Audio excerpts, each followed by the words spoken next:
Nag-post si Miss Rita Avila ng isang makabuluhang mensahe. Kung bakit sa kabila po ng pagpupush ni na Vice Ganda, Sharon Cuneta, at iba pang mga taga-showbiz na tumakbo itong si Leni Robredo bilang Pangulo sa 2028. Ayan, ito pong si Miss Rita Avila ay may kakaibang pananaw. At sabi nga po niya, kung siya ang tatanungin, ay hindi niya po gustong tumakbo pa si VP Leni Robredo para maging Pangulo sa 2028. At bakit nga ba? Ano ba yung kanyang opinion tungkol dyan? Eto po, sa kanyang post, sabi ni Ms. Rita Avila, wag na siyang tumakbo bilang presidente sa 2028. Mapayapa na ang buhay niya ngayon.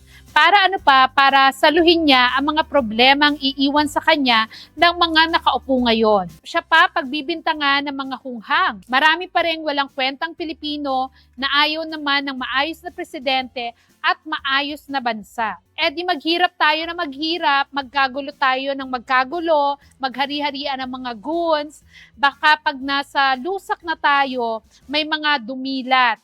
Yun nga lang, huli na, lunod na. Ginusto nyo yan eh.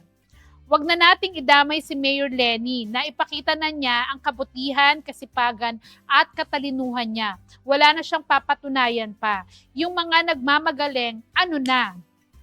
Diba nakakatuwa na isa po si Miss Rita Avila sa totoong mulat sa mga nangyayari ngayon sa ating bansa at hindi siya natatakot na i-voice out yung kanyang opinion. Actually, nakakatuwa po na maraming celebrities naman talaga ngayon ang nakikiisa at kumbaga ipinaglalaban yung kanilang mga paninindigan pagdating sa politika. Kung noon po kasi, di ba, may mga artistang natatakot magpahayag ng kanilang political colors dahil syempre may maaapektuhan yung kanilang mga endorsements, yung kanilang mga projects. Pero ngayon, mulat na mulat talaga yung mga celebrities natin at kanya-kanya silang pahayag tungkol sa kanilang mga paniniwala.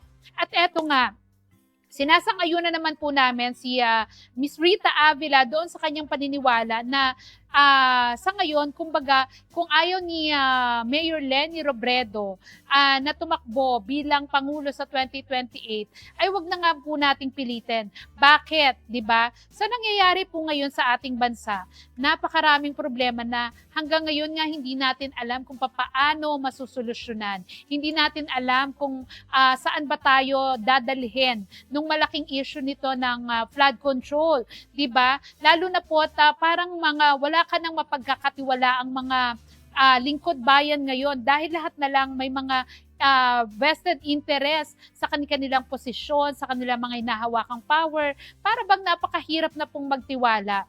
Kaya nga po, kung ganito na natin nakilala si VP Leni na malinis ang kanyang record, tapos ibigla nating isasalang sa 2028 at patatakbuhin Pangulo, ano po ba yung ating security? Ano po ba yung ating assurance na magagampanan niya talaga at mapapatay niya yung bulok na sistema dito sa ating bansa?